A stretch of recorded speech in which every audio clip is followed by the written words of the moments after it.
नमस्कार। आज फिर दो छोटे किस्से लेके आया हूँ अपने ही जीवन से जुड़ी हुई। हम 2004 में मुंबई आए थे 16 अक्टूबर को सपत्नी पत्नी के साथ, और ये तय करके आए थे कि अब अभिनेता बनना है, हिंदी सिनेमा में काम करना है तो मुंबई चलते हैं।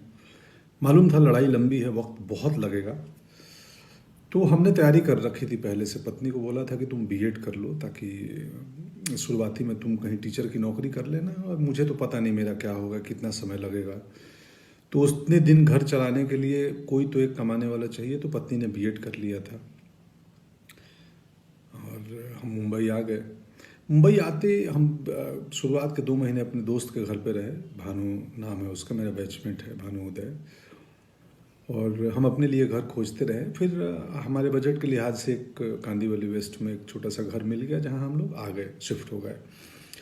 2 महीने बाद फिर शुरू हुई बात नौकरी, पत्नी की नौकरी खोजनी है। तो क्लासिफाइड अखबारों में आते हैं ना, सो उसमें खोजते थे हम लोग टीचर्स की वैकेंसी कहाँ है, और पढ़ते थे। अब हमें करना उस इलाके में जहाँ हम रह रहे हैं, कांदीवली, मलाड, अंधेरी। अब टाउन में नहीं जा सकते या दूर, तो निकले नहीं, कहीं वैकेंसी मिलती नहीं थी। तो हमने बोला, बायोडाटा मेरी पत्नी बना के रखी थी, तो मैं बोला यार एक काम करो, तुम बायोडाटा बना ली हो तो जितने अंधेरी मलाड के स्कूल्स हैं ना हमारे आसपास, जहाँ हम चाहते हैं, कन्वीनियंट है, वहाँ चल के हम बायोडाटा दे आते हैं। वो बोली ऐसे कैसे दे दोगे, वैकेंसी निकली नहीं है और कैसे ऐसे दे दोगे, कोलकाता से आई हैं तो वो दरबार जाने नहीं देंगे, या मतलब क्या कहेंगे लोग, वैकेंसी है नहीं, क्यों आए कौन। मैं बोले क्या हो जाएगा, क्या होगा, ज़्यादा से ज़्यादा ये तो नहीं बोलेंगे ना कि यू आर अंडर अरेस्ट, आप अंदर आए कैसे, चलिए जी आप गिरफ्तार होते हैं, अब चलिए थाने। तो चलते हैं ना। बोली तुम, मुझे नहीं मालूम, तुम अजीब आदमी हो। मैं बोला अरे प्रयास करने में क्या गया है, होगा होगा, नहीं होगा क्या कर लेंगे, पकड़ लेंगे, जान मार देंगे, चलो। तो गए हम लोग एक मलाड के गोरेगांव के स्कूल में, बड़े स्कूल में, और हमने दरवान पूछा क्या है, गार्डन ने बोला नहीं रिसेप्शन पे मिलना है, कुछ जानकारी लेनी है, यहाँ लिख दो। चले गए। मैं नहीं गया, वो गई थी, मैं बाहर खड़ा था। रिसेप्शन पे ये बोलना है, उसको मत बताना बायोडाटा, उसको बोलना कि मुझे रिसेप्शन से कुछ इन्फॉर्मेशन लेनी है। अंदर गई और उन्होंने बोला भाई एक बायोडाटा है, मैं टीचर की नौकरी खोज रही हूँ। तो रिसेप्शन पे जो महिला बैठी थी उन्होंने बोला हमारे पास वैकेंसी तो है नहीं, बट ठीक है आप आई हो तो दे दो, हम एडमिन तक पहुँचा देंगे, अगर उनकी ज़रूरत हुई तो आपको बुलाएंगे। कट्टू सिनेमा वालों की भाषा है कट्टू, मतलब इसके बाद मैं एक दूसरी कहानी पे आता हूँ। बायोडाटा दे दिया, उस महिला ने बोला कि एडमिन तक खबर दे दूंगी, ज़रूरत पड़ी कभी लगी तो बुला देंगे। आ गई, बोले चलो ठीक है, बस हमने अपना काम कर लिया। दूसरी कहानी मेरी क्या चल रही थी, मैं उस समय हार्ड कॉपी तस्वीरों का वक्त था, तब मेल नहीं आए थे कि हम मेल कर दें तस्वीरें, या ऑडिशन बाद का चीज़ है, पहले आपकी तस्वीर पसंद आनी चाहिए तब ऑडिशन के लिए बुलाते थे, और तब कास्टिंग डायरेक्टर्स भी नहीं आए थे। अभी जो बहुत सारी कंपनियां हैं, बहुत सारे लोग हैं, करते हैं और अच्छा काम कर रहे हैं। तो हम जाके, उस वक्त कास्टिंग डायरेक्टर नहीं होते थे, तो डायरेक्टर का कोई एसोसिएट डायरेक्टर या असिस्टेंट या प्रोडक्शन के लोग भी कास्टिंग कर लेते थे। और तब कास्टिंग मतलब बहुत छोटे छोटे रोल्स में नए एक्टर को लिया जाता था, और जो भी एक सेट पैटर्न था, ये हीरो, ये हीरोइन, ये विलेन, वकील, तो इंस्पेक्टर भी सेट थे। तो 2004-5 की बात है ये। तो मैं जाता था दफ्तर में, दरवान रोक दे, कहीं बड़ी कंपनी किसी फिल्म ऑफिस में गया, तो मैं बोलता था कि यार मेरे को बोला किसने बुलाया है, मैं बुलाया नहीं, मेरे को ईश्वर जी भेजे हैं कि वो राहुल, रवि, जो भी नाम है उस एसोसिएट की, उनसे मिलना है, ईश्वर जी भेजे हैं। बोला अच्छा। वो फ़ोन करे कि भाई कोई आए हैं, पंकज नाम है, ईश्वर जी भेजे हैं। तो बोले अच्छा कौन, भेज दो भेज दो, मिलता हूँ, देखता हूँ कौन।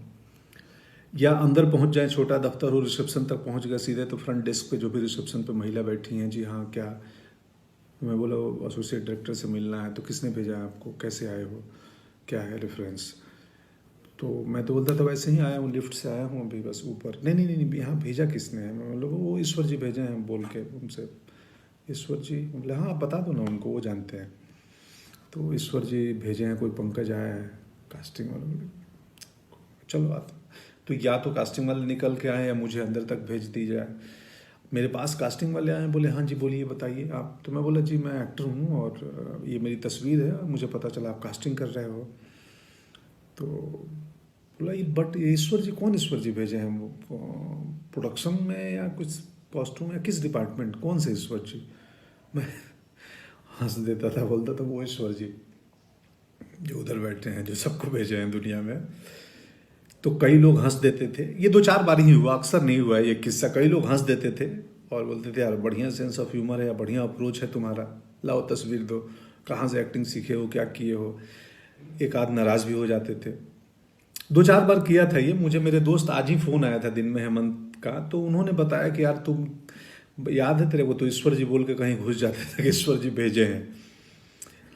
तो याद आया। और हम एक्टर्स को कैसे पता चलती थी कि कास्टिंग कहाँ हो रही है। एक इन्फिनिटी मॉल है अंधेरी में, वहाँ पे बहुत सारे एक्टर्स शाम को बैठते थे और वहाँ इन्फॉर्मेशन एक दूसरे को दी जाती थी। हम इतने वहाँ इकट्ठे होने लगे कि बाद में मॉल के जो सिक्योरिटी मैनेजमेंट सिक्योरिटी वालों ने हमें खदेड़ दिया कि तुम लोग चले जाओ, यहाँ भीड़ नहीं चाहिए। उसमें पूरे हिंदुस्तान के गांव खेड़े से छोटी जगहों से आए हुए हमारी तरह एक्टर्स थे, बहुत सारे बहुत सारे। बाद में सुजान सिंह चौक बन गया, वो भी एक एक्टर हैं सुजान जी। हम बहुत सारे दोस्त थे, अब नाम लूँगा तो 1000 नाम हो जाएंगे जो वहाँ बैठते थे। पत्नी की कहानी पे बायोडाटा दे के चली आई, एडमिन में जाएगा। दूसरे दिन कॉल आया कि जी आप आइए, एक इंटरव्यू के लिए प्रिंसिपल ने कॉल किया है। वो गई, इंटरव्यू दी, उनकी नौकरी हो गई। पढ़ाने लगी, हमारा दुकान चल गया और मैं ईश्वर के बहाने से दफ्तर दफ्तर घूमते रहा। मेरे ईश्वर काम नहीं आ रहे थे, कास्टिंग नहीं हो रही थी। थोड़ा वक्त ज़्यादा लगा, ईश्वर काम आए, मौके मिले, बहुत सारे मौके धीरे धीरे मिलने लगे। गैंग्स ऑफ वसेपुर पहला मौका था जिसमें मुकेश ने, तब तक कास्टिंग डायरेक्टर आ चुके थे और तब तक वो पैटर्न ख़त्म हो गया था कि किसी भी बहाने एसोसिएट असिस्टेंट तक घुस के अपनी तस्वीर दे दो या इंट्रो दे दो कि जी मैं एक्टर हूँ। तब तक प्रोफेशनल माहौल बनने लगा था। गैंग्स ऑफ वसेपुर में मुकेश कास्टिंग, उसके पहले अभिमन्यु रे थे यशराज में, वो कास्टिंग कर रहे थे। तो कास्टिंग डायरेक्टर्स का चलन हो गया था। हनी भाई आ गए थे, जोगी भाई आ गए थे, ये सब कास्टिंग डायरेक्टर्स हैं। बाद में अभिषेक की कंपनी आई। सो बहुत सारी अभी कंपनियां हैं कास्टिंग की काम करती हैं बॉम्बे में। सो पत्नी की नौकरी लग गई और मेरे ईश्वर कुछ सालों बाद काम आए और जब प्रोफेशनल हुआ माहौल तो हमें काम मिलने लगे। और बाद के दिनों में अब तो इतने ज़्यादा काम मिलने लगे कि घर पे किसी एक को रहना ज़रूरी है, मेरे और पत्नी में से। तो पत्नी को स्कूल की नौकरी कुछ साल पहले छोड़नी पड़ी और अब वो घर चलाती हैं, मुझे मैनेज करती हैं, हमारे बाकी बिजनेस को मैनेज करती हैं। ये है किस्सा। कुल जमा बात इतनी है कि प्रयास नहीं छोड़ना चाहिए। हम किसान परिवार से आए हैं। किसान एक बीज डालता है ज़मीन में और डालने के बाद उसको मिट्टी से ढक देता है। उसको मालूम है कि इसमें वक्त लगेगा। मेरा काम है फेवरेबल कंडीशन देना, इसको वक्त पे पानी देना, वक्त पे धूप देना, खाद देना, आसपास घास आ गए, कचरा आ गया, सफाई करना। ये एक दिन पौधा बनेगा और फिर फलाएंगे। इसमें धीरज बहुत बड़ी चीज़ होती है।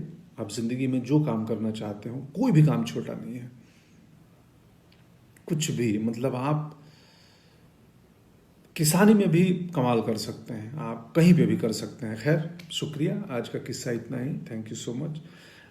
कोरोना से डरना नहीं है, लड़ना है। लॉकडाउन को गंभीरता से पालन करें और बाकी उपाय हमें मालूम ही है। हाइजीनिक मेंटेन करें, एक फिजिकल डिस्टेंसिंग मेंटेन करें, अगर ज़रूरत हो एसेंशियल चीज़ों के लिए बाहर निकलना पड़ रहा है तो। और बस यही है। शुक्रिया।